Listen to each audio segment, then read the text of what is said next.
तो hello student, आपको पता है कि हम लोग सॉल्व कर रहे हैं डॉक्टर मनोहर ये बुक को, जिसमें हम लोगों ने प्रश्नावली अध्याय जो फर्स्ट है उसको सॉल्व कर लिया है और अध्याय 2 जो बहुपद है उसको हम लोग सॉल्व कर रहे हैं, जिसमें आज हम लोग प्रश्नावली 2 का सी सॉल्व करने वाले हैं। इसके पहले जितने भी क्लासेस हो चुकी हैं डिस्क्रिप्शन में लिंक है, आप उसे देख सकते हैं। तो आज हम लोग प्रश्नावली 2C को हल करेंगे और आज त्रिघात बहुपद के बारे में जानेंगे और त्रिघात बहुपद के शून्यकों के विषय में जानकारी लेंगे। तो चलिए, सबसे पहले आपको पता होना चाहिए कि त्रिघात बहुपद का जो समीकरण बनता है वो कैसे बनता है, या ये समझिए त्रिघात बहुपद होता क्या है। तो आप कहेंगे कि त्रिघात बहुपद हमने पहले ही क्लास में बताया था कि जिसका जो मैक्सिमम अधिकतम घात होगा वही बहुपद बनता है। जैसे अधिकतम घात 2 है तो द्विघात बहुपद, अधिकतम घात 3 होगा तो क्या बनेगा, त्रिघात बहुपद बनेगा। तो त्रिघात बहुपद होता क्या है, तो आप कहेंगे कि त्रिघात बहुपद जो होता है वो होता है ax³ plus bx² plus cx plus d। ये हमारा होता है त्रिघात बहुपद। और अगर इसके बराबर में हम लोग जीरो कर दें, इसके बराबर में जीरो कर दें तो ये त्रिघात जो है समीकरण बन जाएगा। ठीक है, तो ये पहले चीज तो आपको ये पता होना चाहिए। दूसरा चीज आपको पता होना चाहिए कि त्रिघात बहुपद का जो स्टैंडर्ड रूप होता है, जो मानक रूप होता है वो क्या होता है। तो कहेंगे सबसे पहले x³ तो रहता ही है, फिर इसके बाद माइनस आता है और यहाँ पर आप लोग alpha plus beta plus gamma का टोटल ऐड करेंगे और ये लिखेंगे x²। ठीक है, फिर प्लस लगाएंगे, c के जगह पे आप लिखेंगे alpha beta plus beta gamma plus gamma alpha और ब्रैकेट बंद करेंगे और उसके बाद लिखेंगे x। फिर इसके बाद माइनस लगाएंगे और d के जगह पे लिखेंगे alpha into beta into gamma बराबर में 0। तो यहाँ पर देखिए त्रिघात बहुपद का जो रूप होता है वो त्रिघात बहुपद तो ये है, त्रिघात बहुपद का जो मानक रूप होता है, स्टैंडर्ड रूप होता है वो ये होता है। ठीक है, ये आपके बुक में दे भी रखा है। अब इसके अलावा यहाँ पर आपको ये समझना है कि ये जो अल्फा बीटा गामा है ये क्या है। जब दो शून्यक रहते थे तो हम लोग अल्फा और बीटा लेते थे, लेकिन यहाँ पे शून्यक की संख्या कितनी हो जाएगी, 3, क्योंकि यहाँ पे मैक्सिमम घात अधिकतम घात कितना है, 3 है। तो एक हमारा शून्यक बनेगा अल्फा, एक बनेगा बीटा और एक बनेगा गामा बनेगा। तो उसी तरीके से यहाँ पर भी इस बुक में देखिए दिया गया है, अगर हमको सत्यता की जांच करनी होगी तो हमको पता होना चाहिए कि जो ये शून्यक है, शून्यकों का योग बराबर के होता क्या है। तो alpha plus beta plus gamma 3 शून्यक है, तो alpha plus beta plus gamma बराबर क्या होता है, तो आप कहेंगे -b/a होता है, -b/a होता है। उसी तरीके से अगर हम कहें कि alpha beta plus beta gamma plus gamma alpha, alpha beta plus beta gamma plus gamma alpha, इसका मान क्या होता है, तो आप कहेंगे ये c/a हो जाएगा, a हमेशा नीचे होता है। और इसी तरीके से alpha into beta into gamma, alpha into beta into gamma मतलब शून्यकों का गुणनफल वो क्या होता है, तो आप कहेंगे कि माइनस में d/a होता है। तो आपको ये ध्यान रखना है कहाँ पर माइनस होता है, कहाँ पर प्लस होता है। तो ये चीज़ें इतनी हैं जो आपको ध्यान में रखनी है। ठीक है, इस प्रश्नावली को सॉल्व करते समय ये चीज़ें आपको ध्यान में रखनी है। चलिए सीधे अब हम लोग चलते हैं प्रश्न पर। प्रश्न नंबर 1 देखिए क्या कह रहा है, कह रहा है कि सत्यापित कीजिए कि निम्न त्रिघात बहुपदों के साथ दी गई संख्याएं शून्यक हैं। तो जब भी हमको ये पता करना हो कि ये शून्यक है कि नहीं है, तो अगर हम यहाँ पे इसको उसका मान रख दें और अगर वो 0 के बराबर आ गया तो इसका मतलब वो शून्यक होता है ना। आपने पिछली क्लास में देखा होगा शून्यक हम लोग जब हम लोग द्विघात बहुपद पढ़ रहे थे तो एक x+3 एक x+2 या x-2 इस तरीके का जो दो टर्म बन रहा था जो बराबर 0 के कर रहे थे। तो एक क्या बन रहा था, x+3 बराबर 0 आप कर रहे थे और दूसरा क्या कर रहे थे, x-2 बराबर 0। तो x बराबर क्या आ जाता था, -3। अगर हम यहाँ पर इस समीकरण में जो द्विघात समीकरण दिया हो उसमें x का मान -3 रखेंगे, जाहिर सी बात है वो 0 के बराबर आना चाहिए, तभी तो। अगर आप इसको इस तरफ लेके आएंगे तो +3 हो जाएगा, ये इस तरफ लेके +3 और बराबर 0 के मान के रूप में हो जाएगा। तो ये चीज़ें अभी आगे आपके काम देगा, लेकिन ये आपको समझने के लिए काफ़ी है कि अगर आपको ये चेक करना है कि वो शून्यक है कि नहीं है, तो जो समीकरण दे रखा है उसमें उसका मान रख दीजिए। अगर 0 आ रहा है तो वो उस समीकरण का शून्यक होगा। तो पहला चीज़। दूसरा कह रहा है कि प्रत्येक स्थिति में शून्यकों में और गुणांकों के बीच में संबंध को भी स्थापित कीजिए। ये हो गया शून्यक और उसके गुणांकों के बीच में, ये हो गए उसके गुणांक, इसके बीच में संबंधों के सत्यता भी जांच करनी है। ठीक है, हम लोग सत्यता भी जांच करेंगे, तो ये फॉर्मूला आपको याद रहना चाहिए। प्रश्न नंबर एक और इसका हम लोग सॉल्व करेंगे पहला। तो प्रश्न नंबर 1 में जो पहला दे रखा है वो दे रखा है 2x cube plus x square -5x plus 2, और इसके 3 जो है शून्यक दे रखे हैं। एक शून्यक दे रखा है 1/2, दूसरा शून्यक दे रखा है 1 और तीसरा शून्यक दे रखा है -2। तो ये 3 शून्यक दे रखे हैं, मतलब आपका अल्फा, बीटा और गामा दे रखा है। तो कोई दिक्कत नहीं है। तो सबसे पहले हम लोग तीनों का मान रखेंगे इस पे और चेक करेंगे क्या 0 आ रहा है क्या। मतलब अगर हम इसको px के बराबर मान लें, तो अगर हम p क्या मान लें, यहाँ पे 1/2 रख दें, मतलब x की जगह पे 1/2 रखें, तो 2 ब्रैकेट में 1/2 का क्यूब प्लस 1/2 का होल स्क्वायर -5 गुणे 1/2 प्लस 2। उसके बाद ये हो जाएगा 2/8 हो जाएगा, क्योंकि 2 का 8 हो जाएगा, ये 2 है, ऊपर 1 रहेगा, प्लस ये 1/4 हो जाएगा, माइनस ये 5/2 हो जाएगा, प्लस ये 2 हो जाएगा। अब इसके बाद हम लोग क्या कर सकते हैं, तो आप कहेंगे सर हम लोग एक काम करेंगे कि यहाँ पे इसको काट दीजिए, 2 एकम 2 और 2 चौका 8, ये भी 1/4 हो गया। देखिए अब इसके आगे क्या होगा, देखिए यहाँ पे अब ये हो जाएगा 1/4 प्लस 1/4 -5/2 प्लस 2 हो जाएगा। इसके बाद 1/4 में 1/4 जोड़ेंगे तो ये 1/2 हो जाएगा, -5/2 प्लस 2 हो जाएगा। इसका एलसीएम ले लेंगे तो 2 हो जाएगा, 1 - 5 और 2 दूना 4 हो जाएगा। देखिए ये क्या हो जाएगा, है ना। अब यहाँ पर क्या है कि 4 1 5, 5 - 5/2 मतलब क्या आ जाएगा, 0 आ जाएगा। तो ये तो सही है कि मतलब ये जो अल्फा का मान दे रखा है ये बिल्कुल सही है। अब इसी तरीके से बीटा का भी मान रखेंगे, मतलब p 1 रख देंगे, तो क्या दे रखा है 2x क्यूब में x क्यूब जगह पे 1 का क्यूब करेंगे प्लस 1 का स्क्वायर करेंगे -5 गुणे 1 करेंगे और प्लस 2 करेंगे। अब इसको सॉल्व करेंगे तो 2 और गुणे 1 हो जाएगा, प्लस ये 1 हो जाएगा, माइनस ये 5 हो जाएगा, प्लस 2 हो जाएगा। इसको आगे सॉल्व करेंगे तो ये आप देखिए 2 का 1 में गुणा करेंगे कितना आएगा, तो कहेंगे 1 आएगा, तो इसको 2 ही रहने देते हैं। 2 2 4 1 5 -5, 5 - 5 कितना आ जाएगा, तो आप कहेंगे 0। मतलब ये आपका अल्फा भी सही था और बीटा भी सही है। चलिए गामा को भी चेक कर लेते हैं। यहाँ पर देखिए क्या दे रखा है p और ब्रैकेट में क्या रखना है आपको -2। तो अगर -2 रखना है तो 2 गुणे ब्रैकेट में -2 का क्यूब प्लस -2 का होल स्क्वायर -5 - 2 ब्रैकेट में प्लस 2, इसको सॉल्व करना है। तो यहाँ पे देखिए 2 दूनी 4 दूनी 8 दूनी 16, -16 हो जाएगा, 2 का स्क्वायर करेंगे प्लस 4 हो जाएगा, माइनस माइनस प्लस हो जाएगा, 10 हो जाएगा, प्लस 2 हो गया।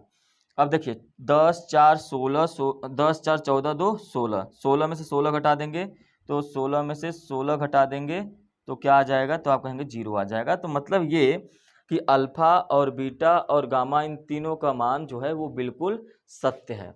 तो हमने ये चेक कर लिया। अब इसके बाद कह रहा है कि इसके शून्यकों के बीच में जो संबंध है उसको सत्यापित कीजिए। मतलब आपको सत्यापित करना है कि इनके शून्यकों के बीच में जो संबंध दिया है वो सही है कि नहीं है। इसका मतलब इसका तो काम अभी हमारे पास नहीं है। यहाँ से कंपेरिजन करेंगे। देखिए यहाँ से ध्यान से, ये जो दिया है 2x cube plus x square -5x plus 2 ये दे रखा है। इसका मतलब यहाँ से अगर आप ध्यान से देखें तो a का मान क्या होगा, तो कहेंगे 2, b का मान क्या होगा, तो कहेंगे 1, उसी तरीके c का मान क्या हो जाएगा, तो कहेंगे -5, और d का मान क्या हो जाएगा, 2 हो जाएगा। अब हमको सबसे पहले अल्फा बीटा गामा का मान ज्ञात करना है, तो हम लोग ज्ञात करेंगे। तो पहला देखिए शून्यकों का योग हमको निकालना है, तो alpha plus beta plus gamma बराबर में क्या होता है, तो आप माइनस बी बटे में ए होता है। अल्फा का मान कितना है 1/2 प्लस बीटा का मान कितना है 1 है प्लस गामा का मान कितना है -2 है, तो ये -2 हो जाएगा बराबर में बी का मान कितना है 1 और ए का मान कितना है 2।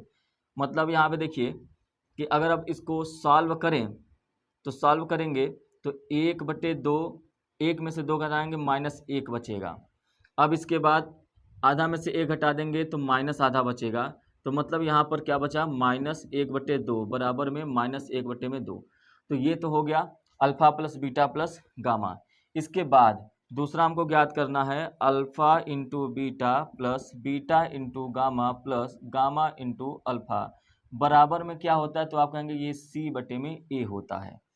तो अल्फा गुणे बीटा, अल्फा में बीटा का गुणा करेंगे तो कितना हो जाएगा 1/2 में 1 का गुणा करेंगे तो 1/2 आ जाएगा प्लस बीटा में गामा, बीटा में गामा का गुणा करेंगे तो -2 आ जाएगा। उसके बाद गामा में अल्फा का गुणा करेंगे तो 2 गुणे 1/2 मतलब कि -1 आ जाएगा।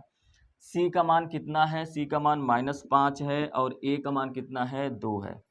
अब यहाँ पे इसको एलसीएम ले लेंगे हम लोग, एलसीएम लेंगे तो ये 2 हो जाएगा, ये 1 -2 दूना 4 -2। अब ऊपर क्या आ जाएगा, तो आप कहेंगे कि 4 2 6 -1 -6 हो जाएगा बटे में 2 बराबर -5 बटे में 2, इधर आना चाहिए -5 बटे में 2। ठीक है, तो 6 में से 1 घटाएंगे तो कितना आ जाएगा, तो कहेंगे -5 बटे में 2, -5 बटे में 2, ये दोनों आपस में बराबर हो गए। तो यहाँ तक आपको ये समझ में आया कि alpha plus beta plus gamma का मान, alpha beta plus beta gamma plus gamma alpha का मान हमने यहाँ पर निकाला। अब इसी तरीके से निकालना है हमको किसका मान, तो कहेंगे alpha into beta into gamma का मान निकालना है। ठीक है, अल्फा इंटू बीटा गामा का मान निकालना है और ये होता है -d/a के बराबर। तो अल्फा का मान कितना है, तो कहेंगे 1/2 गुणे बीटा का मान कितना है 1, गामा का मान कितना है -2 बराबर डी का मान कितना है 2, तो माइनस लगा है माइनस लगा दिए। ए का मान कितना है, तो कहेंगे 2, यहाँ पे 2 रख दिया।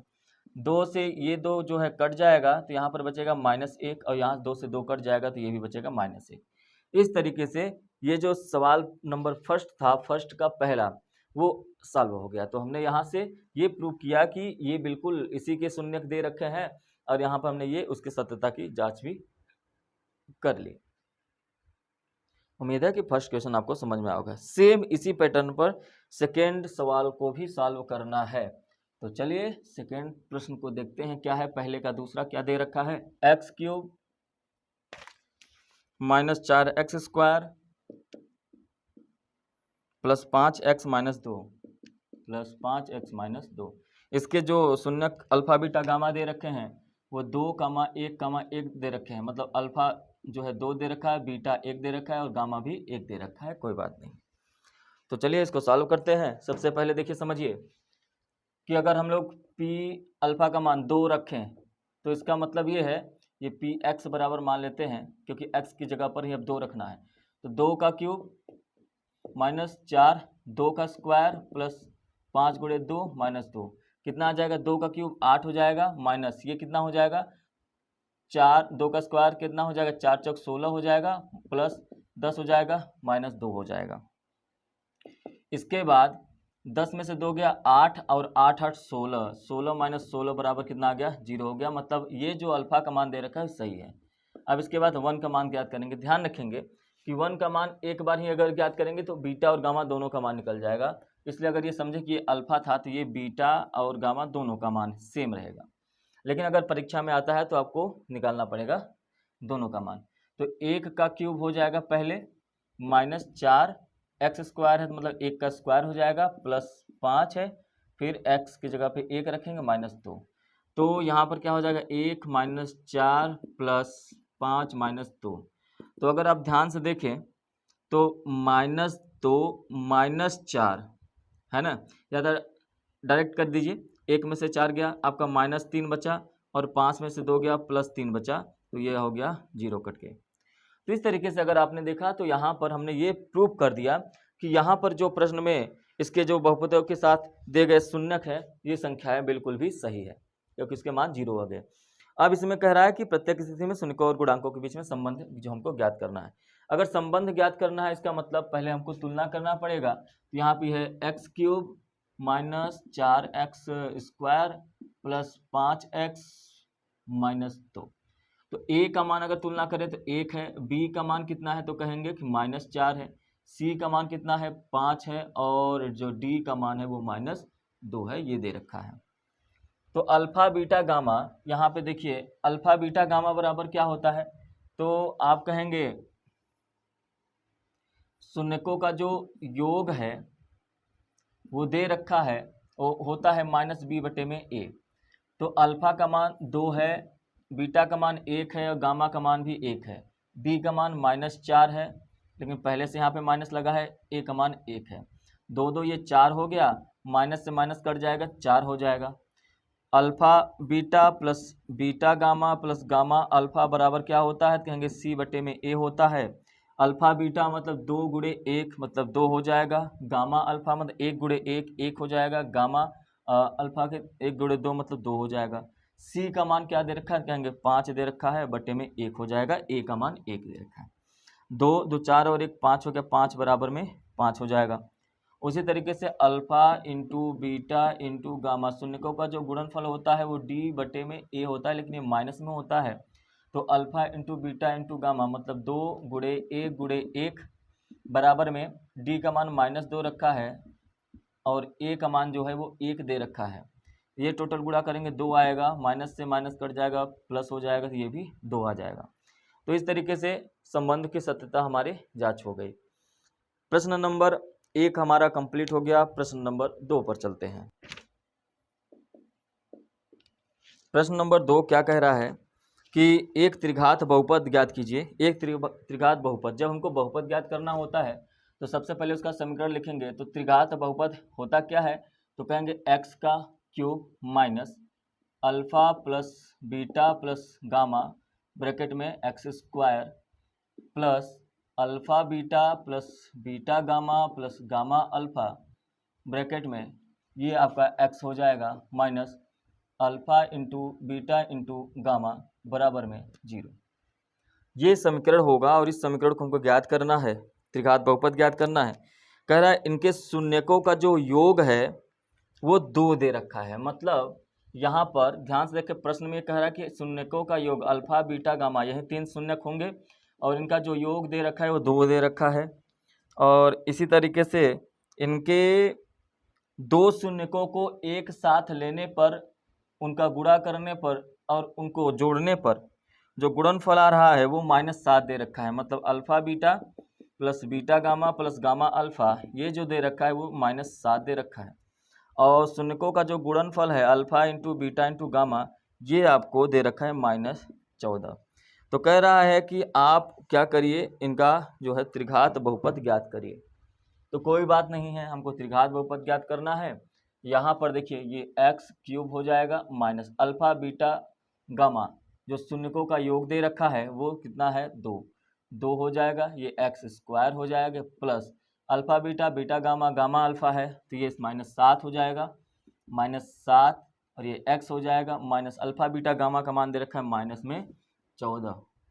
ठीक है, अब इसके बाद क्या होगा, ये 0 अभी लगाना जरूरी नहीं है। तो अब देखिए ये x क्यूब हो जाएगा, ये माइनस हो जाएगा 2x स्क्वायर -7x प्लस 14, यही हमारा क्या हो जाएगा, तो कहेंगे कि यही हमारा त्रिघात बहुपद हो जाएगा। क्लियर? तो उम्मीद है कि यहाँ तक आपको प्रश्न जो है वो समझ में आए होंगे। प्रश्न नंबर 3 पर चलते हैं। प्रश्न नंबर 3 कह रहा है कि यदि बहुपद x cube minus 3x square plus x plus 1 के शून्यक दे रखे हैं, जो अल्फा बीटा गामा का मान दे रखा है वो आपको दे रखा है। कह रहा है कि a और b का मान ज्ञात करिए। ठीक है, पहले तो जो बहुपद दे रखा है उसको लिख लेते हैं, x cube minus 3x square plus x plus 1, ये हमारा क्या देखा है, बहुपद दे रखा है, त्रिघात बहुपद है ये। और इसके जो शून्यक हैं अल्फा बीटा और गामा, अल्फा बराबर दे रखा है a माइनस बी, बीटा बराबर दे रखा है ए और गामा का मान दे रखा है ए प्लस बी। ये अल्फा बीटा गामा का मान दे रखा है और आपसे कह रहा है ए और बी का मान निकालिए। ये जो दोनों ए और बी दे रखे हैं तो कोई बात नहीं है। सबसे पहले हम यहाँ पे कर क्या सकते हैं ये समझिए कि हम यहाँ पे एक बार तो पहले तुलना कर लीजिए। A x cube plus B x square plus C x plus D. अगर आप यहाँ पर ध्यान से देखें तो ए का मान क्या है तो कहेंगे ए का मान है 1। बी का मान क्या है कहेंगे बी का मान है -3। और सी का मान क्या है तो कहेंगे सी का मान जो है वो है 1। और जो डी का मान है वो कितना है वो कहेंगे 1 है। तो यहाँ से आपको ए बी सी डी का मान पता चल गया जो त्रिघात बहुपद में है। इन ए बी सी लेना देना नहीं है, ठीक है। अब देखिए अगर आप ध्यान से देखें तो आपको पता है जो शून्यकों का योग होता है alpha plus beta plus gamma वो बराबर होता है -b/a के, है ना। मतलब -b/a का मतलब ये होता है कि एक्स स्क्वायर का गुणांक बटे में ये आपका एक्स क्यूब का गुणांक। तो अल्फा बीटा प्लस गामा का मान दे रखा है, अल्फा का मान दे रखा है a - b, ये वाला प्लस लिखते हैं। बीटा का मान दे रखा है a, ठीक है, प्लस लिखते हैं ये वाला। गामा का मान दे रखा है a + b बराबर -b, b का मान कितना है 3, तो -3 करेंगे बटे में a का मान कितना है कहेंगे 1 है, यहाँ पे 1 कर लेते हैं। यहाँ पे देखिए b से b कट जाएगा, a 3 बार है मतलब 3a आ गया, माइनस माइनस प्लस हो जाएगा तो 3 बचेगा बस। तो 3 से ये भी कट जाएगा, बचेगा क्या 1, मतलब a का जो मान आ गया वो कितना आ गया 1 आ गया। a का मान हमको पता चल गया है, ठीक है। दूसरी बात कि अब आपको पता है कि अगर आपको a का मान पता चल गया तो अब क्या कर सकते हैं, तो आप कर सकते हैं क्या, शून्यकों का गुणनफल से अल्फा बीटा गामा से भी निकाल सकते हैं, अल्फा बीटा और गामा से भी। तो हम लोग क्या करते हैं, पहले alpha beta plus beta gamma plus gamma alpha बराबर क्या होता है, तो आप कहेंगे कि इसके बराबर होता है c/a होता है। अल्फा और बीटा का गुणा करेंगे, अल्फा और बीटा का गुणा करेंगे तो अल्फा का मतलब हो जाएगा a - b और बीटा का मान a प्लस बीटा का मान a है और गामा का मान a + b है, प्लस गामा का मान a + b है और इसका मान a - b है। हमने सबका मान रख दिया गुणा में। और इधर देखेंगे अगर c का मान देखें तो c का मान 1 दे रखा है और एक a का मान भी 1 दे रखा है, मतलब इस तरफ आपका टोटल मिलाकर 1 आ जाएगा, ठीक है। कितना आ जाएगा, तो आप कहेंगे 1 आ जाएगा। अब देखिए a का गुणा इसमें कर दीजिए तो ये a² - ab plus a² plus ab plus a - b, a + b किसका स्क्वायर होता, किसका सूत्र होता है, कहेंगे a² - b² बराबर 1। इतना हो गया। देखिए क्या क्या कट रहा है, एक तो -ab कट रहा है प्लस ab से। अब इसके बाद b² कहीं है ही नहीं, लेकिन a² 3 बार है, मतलब 3a² -b² बराबर 1 बचा है। इसको इधर लेके आते हैं, क्या बचा था, तो आप कहेंगे कि बचा है 3a² -b² बराबर में 1। अच्छा a का मान कितना है, तो आप कहेंगे a बराबर 1 है, तो a की जगह पे आप लिखेंगे 1 का स्क्वायर -b² बराबर 1, यहाँ पे लिख देंगे a बराबर 1, ठीक है। 3 ये हो जाएगा क्योंकि 3 का गुणा 1 में करेंगे तो 1 ही आएगा, -b² बराबर में 1। अब यह क्या करेंगे, b² बराबर क्या हो जाएगा, ये माइनस में है तो 1 - 3 हो जाएगा। और यहाँ पर अगर हम सीधे b² कर दें तो 2 में से 1 जाएगा, -2 बचेगा, माइनस माइनस कट जाएंगे -2, ठीक है। तो माइनस से माइनस कट जाएगा तो b बराबर क्या हो जाएगा, प्लस माइनस में √2 हो जाएगा। तो a का जो मान आया है साफ साफ आपको दिख रहा है, a का मान 1 है और b का मान जो है वो प्लस माइनस में √2 है। क्लियर है, क्लियर है, ठीक है। चलिए आगे बढ़ते हैं, प्रश्न नंबर 4। देखिए प्रश्न नंबर 4 कह रहा है कि यदि बहुपद x³ plus n 9x² x³ plus 9x² plus x plus 1 plus x plus 1 ये हमारा त्रिघात बहुपद दे रखा, नहीं प्लस 20x प्लस 12 ये दे रखा है, प्लस 20x प्लस 12 ये दे रखा है। कह रहा है कि इसके शून्यक को ज्ञात कीजिए। देखिए त्रिघात बहुपद में शून्यक ज्ञात करना बहुत ही आसान होता है। सबसे पहले यहाँ से यहाँ तक गुणा करेंगे तो यहाँ पर एक ही है, तो उसमें गुणा करने की कोई बात नहीं है। ध्यान से समझिए कैसे शून्यक ज्ञात करते हैं। सबसे आसान तरीका होता है कि पहले 12 को हम लोग खंड में डिवाइड कर देंगे। 12 को अगर डिवाइड करेंगे तो आप कहेंगे कि 12 का गुणनखंड अगर किया जाए, 12 का गुणनखंड किया जाए तो 12 कब कब मिलता है, तो आप कहेंगे 1 से 12 में गुणा करेंगे तो हमको 12 मिल जाएगा, 3 से 4 में गुणा करेंगे तो हमको 12 मिल जाएगा, 2 से 6 में गुणा करेंगे तो हमको 12 मिल जाएगा, है ना, या 4 से 3 या 6 से 2, 12 से 1 में गुणा करेंगे तो हमको 12 मिल जाएगा। तो पहले दिमाग में अपने ये रखिए कि 12 के लिए हमको plus minus 1 plus minus 12 plus minus 2 plus minus 3 plus minus 4 plus minus 6, ये सभी संख्याएं जो हैं वो 12 के गुणनखंड हैं। अब यहाँ पर करना क्या है, ध्यान से समझिए। कोई भी एक मान, जैसे प्लस माइनस 1 में से, प्लस माइनस 2 में से कोई भी एक मान नेगेटिव वाला ले लीजिए, ठीक है। नेगेटिव से प्लस माइनस 1 है, एक तो सबका गुणनखंड होता है, तो आप चाहे तो हमेशा याद रखिए कि माइनस 1 एक बार ले सकते हैं।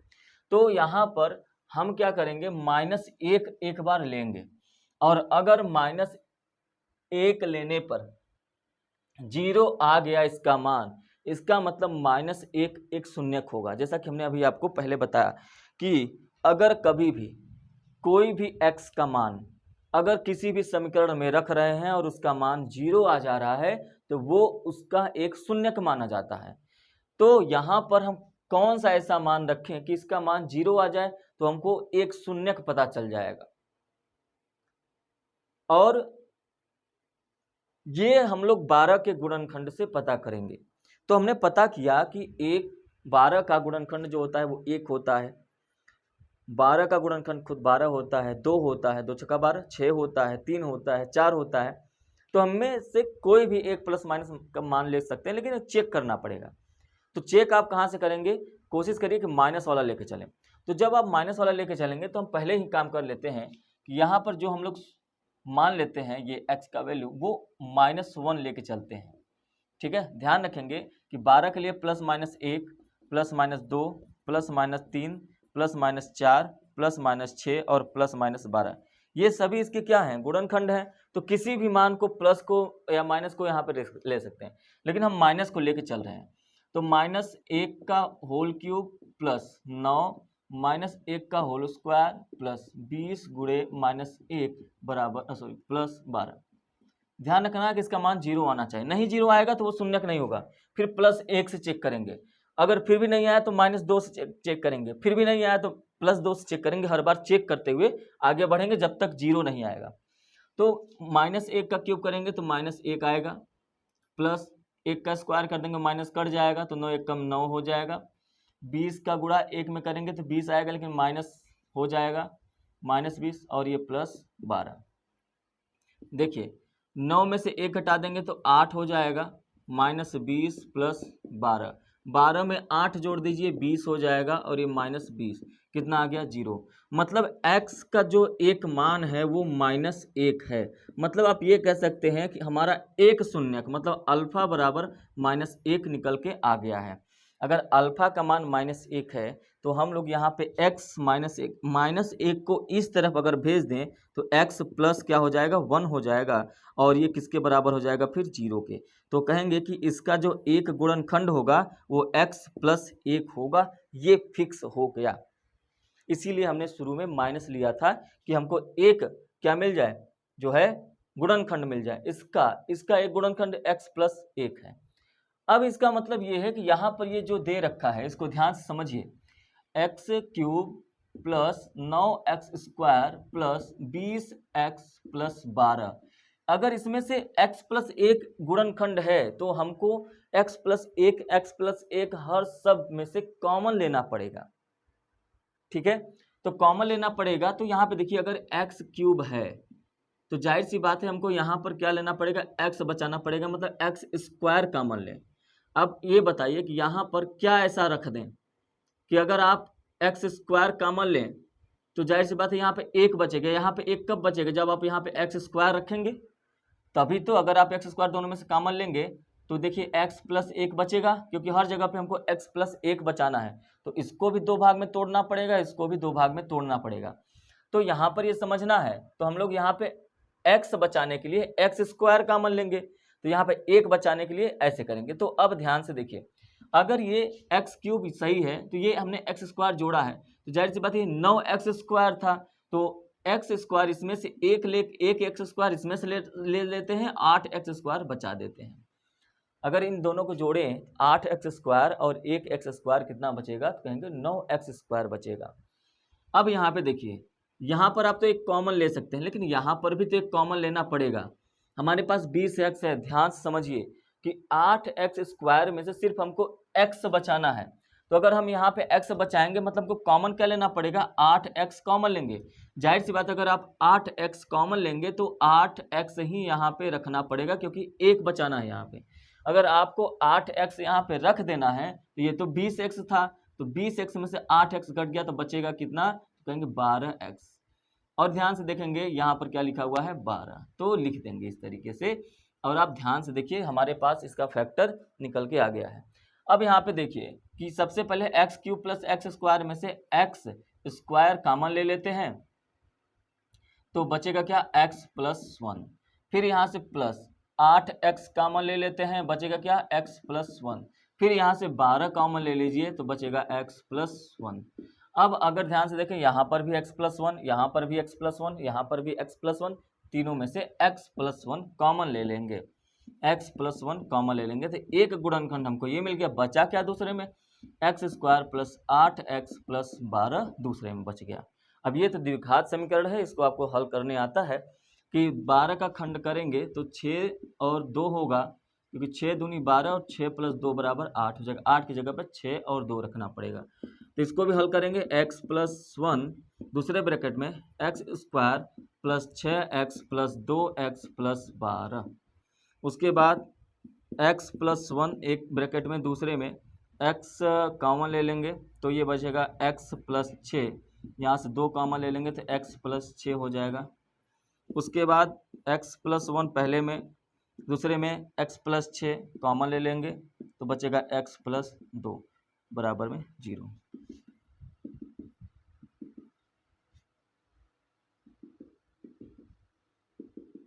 ठीक है। अब यहाँ पर आपको एक चीज दिखाई दे रहा होगा कि हमारे पास 3 गुणनखंड जो हैं एक आपका है x प्लस 1, दूसरा है x प्लस 6 और तीसरा है x प्लस 2। बात समझ में आया, जबकि हमने पहले ही यहाँ पर बता दिया था कि x प्लस 1 एक गुणनखंड है। देखिए आपको साफ साफ दिखाई दे रहा है कि x प्लस 1 हर जगह पे गुणनखंड है, क्योंकि हमने इसको कॉमन लेने के लिए इसका फैक्टर किया था। अब यहाँ पर आपको बस एक काम करना है कि इस x प्लस 1 को उठाइए, x प्लस 1 बराबर 0 तो x बराबर -1। x प्लस 6 को उठाइए, x प्लस 6 बराबर 0, x बराबर -6। x प्लस 2 को उठाइए, x प्लस 2 बराबर 0 तो x बराबर -2। तो अल्फा का मान 1, बीटा का मान -6 और गामा का मान -2। तो इसके जो शून्यक हमको मिले, अल्फा बराबर 1, बीटा बराबर -6 और गामा बराबर आपका -2 मिल गया।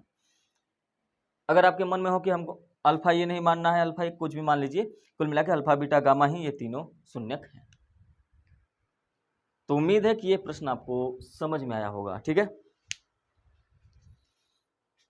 हम आपको बता दें कि क्लास 10th में ये जो त्रिघात बहुपद है ये परीक्षा में नहीं आते हैं।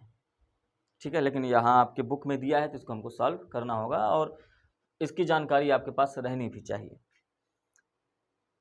प्रश्न नंबर 5। प्रश्न नंबर 5 कह रहा है कि यदि बहुपद x cube minus A x square plus x plus 3, क्या दिया है, x cube minus A x square plus x plus 3, ये हमारा त्रिघात बहुपद दिया है। कह रहा है इसका एक शून्यक जो है वो ए है, इसका एक शून्यक दे रखा है, कह रहा है कि इसका एक शून्यक है और वो है ए। तो कह रहा है इस ए का मान निकालिए। तो कोई दिक्कत नहीं, अगर एक शून्यक दे ही रखा है तो आपको ये पता है कि ये किसके बराबर दे रखा है, ये पी एक्स के बराबर दे रखा है। अगर हम पी ए रख दें, और आपको अभी मैंने जस्ट बताया कि अगर ये शून्यक है तो इसका मान क्या आना चाहिए, 0 आना चाहिए। अगर हम इसको ए का मान इसमें रख दें तो ये 0 के बराबर आना चाहिए। तो पी ए बराबर अगर रखें तो एक्स क्यूब के जगह पे क्या हो जाएगा, ए क्यूब इसके जगह पे माइनस ए पहले से है, फिर एक्स स्क्वायर की जगह पे ए स्क्वायर प्लस ए एक्स की जगह पे प्लस 3, लेकिन बराबर क्या आना चाहिए 0, क्योंकि ए इसका एक शून्यक है और इसमें एक्स के वैल्यू में पुट करने पर इसका मान जो है 0 के बराबर हो जाएगा। तो अब इसका यहाँ पे ए का मान निकालना है कि ये जो शून्यक ए दे रखा है ये है क्या। तो इसका मान क्या है, तो आप यहाँ पे कहेंगे ए क्यूब, ये हो जाएगा माइनस ए स्क्वायर का गुणा ए में करेंगे ये भी ए क्यूब हो जाएगा प्लस ए प्लस 3 बराबर में 0।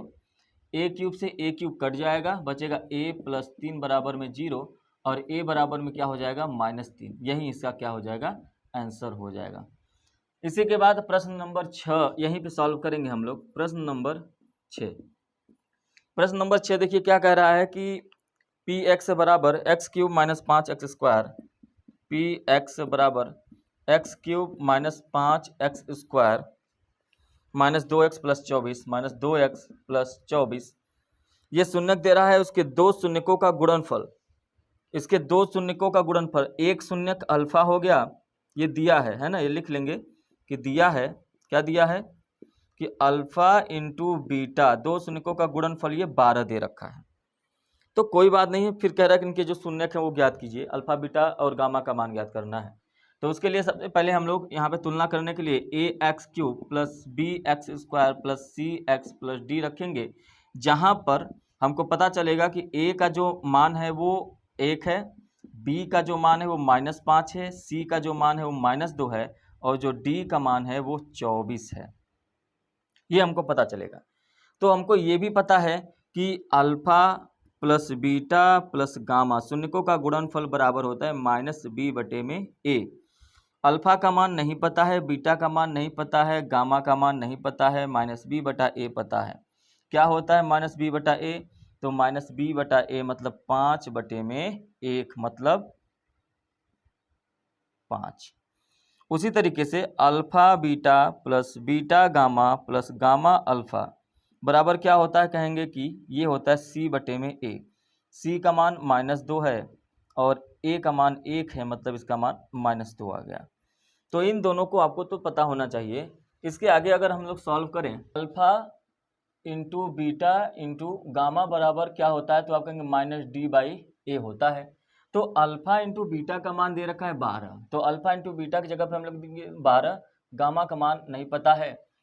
तो अब यहाँ पे डी का मान कितना है, कहेंगे डी का मान -24 हो जाएगा, ए का मान कितना है 1 है, ठीक है। तो ये 12 से इसको काट देंगे तो 2 हो जाएगा, तो कहेंगे गामा का जो मान आ गया वो -2 आ गया। गामा का मान अगर -2 आ गया तो इसका मतलब अल्फा बीटा प्लस गामा बराबर कितना आया है, तो कहेंगे alpha plus beta plus gamma बराबर आया है क्या, 5, तो 5 लिख देंगे। अल्फा प्लस बीटा यहीं पे रहने देंगे, लेकिन गामा की जगह पे आप लिखेंगे -2 बराबर में 5। अब इसके बाद अल्फा प्लस बीटा बराबर हो जाएगा 5 + 2 मतलब 7। तो अब यहाँ पे देखिए कि अल्फा प्लस बीटा का मान आ गया है 7। तो अगर हम अल्फा माइनस बीटा का भी मान निकाल लें तो हमारा एक काम बन जाएगा कि हम यहाँ से अल्फा और बीटा का मान जोड़कर दोनों इक्वेशन को निकाल सकते हैं, और जबकि गामा का मान हमको पहले से पता चल गया है तो तीनों शून्यक पता चल जाएंगे और इसका कोई काम नहीं रह जाएगा। तो इसका मतलब अगर एक फार्मूला होता है a माइनस बी का होल स्क्वायर, इस तरीके से अल्फा माइनस बीटा का होल स्क्वायर बराबर अल्फा प्लस बीटा का होल स्क्वायर -4 अल्फा बीटा, ये होता है, ठीक है। तो यहाँ पर अल्फा माइनस बीटा का मान तो नहीं पता, लेकिन अल्फा प्लस बीटा का मान कितना है 7, तो ये हो जाएगा 7 का स्क्वायर -4 गुणे alpha beta, alpha into beta का मान तो पता ही है 12 है, तो यहाँ पे लिख देंगे 12। तो 7 का स्क्वायर कितना होता है, तो आप कहेंगे 7 का स्क्वायर तो 49 होता है, और 12 का में 4 का गुणा करेंगे -48, कितना आ गया 1। तो कहेंगे कि अल्फा माइनस बीटा का होल स्क्वायर बराबर 1 है, तो इधर जाएगा ये अंडर रूट में 1 हो जाएगा। तो अंडर रूट में हो चाहे कहीं पर भी हो, अल्फा माइनस बीटा का मान 1 आ गया है। अब यहाँ पर देखिए एक इक्वेशन बना, अल्फा प्लस बीटा बराबर क्या है आपका, कितना आया 7, और अल्फा माइनस बीटा का मान आ गया 1। तो अगर हम इसको जोड़ दें तो बीटा से बीटा कट जाएगा, 2 अल्फा बराबर 8 हो जाएगा और 2 चौका 8 हो जाएगा। अल्फा का मान कितना आ गया 4 आ गया। अगर इस अल्फा के मान को इसमें रख दें, इसको समीकरण नंबर 1 मान लेते हैं, तो अल्फा प्लस बीटा बराबर क्या है 7 है, तो अल्फा का मान कितना आया है, अल्फा का मान 4 आया है, प्लस बीटा बराबर में 7 और बीटा बराबर क्या हो जाएगा 7 - 4, तो बीटा बराबर क्या हो जाएगा 3। तो आप कहेंगे कि इसके जो शून्यक होंगे, पहला शून्यक अल्फा बराबर कितना आया है, तो अल्फा बराबर आ गया आपका 4। बीटा जो आया है, दूसरा शून्यक जो आया है वो 3 हो जाएगा, और जो गामा आया है वो -2 हो जाएगा। यही तीनों आपके शून्यक हो जाएंगे और यही आपके आंसर हो जाएंगे। क्लियर है? उम्मीद है कि ये अध्याय बहुपद का प्रश्नावली 2 का सी आपको अच्छे से समझ में आया होगा। इस चैप्टर को सॉल्व करने के लिए आपके पास ये बुक होनी चाहिए, नई बुक होनी चाहिए। आप नई बुक को खरीद सकते हैं, ठीक है। क्वेश्चंस कहाँ मिलेंगे, तो इस बुक में मिलेंगे। दूसरा आपको डिस्क्रिप्शन के लिंक में और डिस्क्रिप्शन में मिल जाएगा, मैंने वहाँ पर पूरे क्वेश्चन कॉपी पेस्ट किए हैं। हालांकि वहाँ पे थोड़ा सा क्या होता है कि टाइपिंग करने में एरर होता है, तो वहाँ पे थोड़ा सा क्वेश्चन कर, लेकिन आपके पास बुक होगा तो आपको सारे सवालों के जवाब बहुत अच्छे से मिल जाएंगे। अगर आपको क्लास ये अच्छा लगा हो तो आप इसे लाइक करिए, शेयर करिए, और चैनल पे पहली बार हैं तो ज़रूर से ज़रूर सब्सक्राइब करिए। मिलेंगे नेक्स्ट क्लास में प्रश्नावली 2D के साथ। Thank you, have a nice day.